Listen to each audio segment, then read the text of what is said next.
Europe.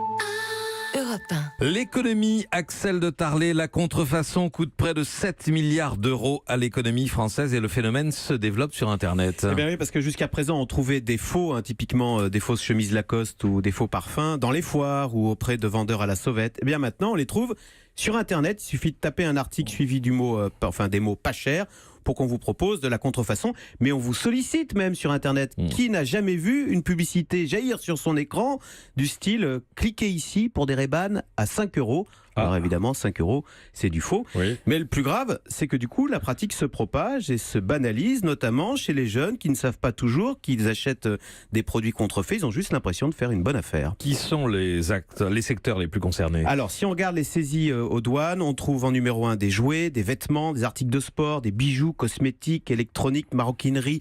L'Office européen de la propriété intellectuelle a ainsi étudié les 13 secteurs les plus exposés à la contrefaçon.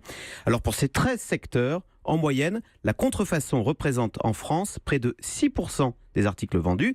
Mais si vous regardez plus à l'est, en Roumanie, en Bulgarie, la contrefaçon représente 20% des produits en vente. Vous voyez, c'est énorme. Quelles conséquences pour l'économie française? Alors évidemment, nos entreprises sont particulièrement exposées. On pense à LVMH, un numéro 1 mondial du luxe, L'Oréal, Pernod Ricard. Vous savez qu'il y a beaucoup de faux alcools sur Internet.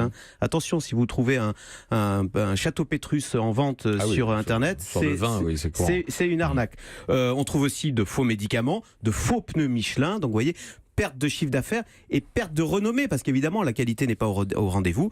Alors au niveau européen, l'Office de la propriété intellectuelle estime ainsi que plus de 400 000 emplois seraient perdus à cause de la contrefaçon, d'où l'intérêt de lutter contre le phénomène et une raison de plus d'en vouloir aux géants du web qui laissent passer les fake news mais aussi les fake products, donc les faux produits.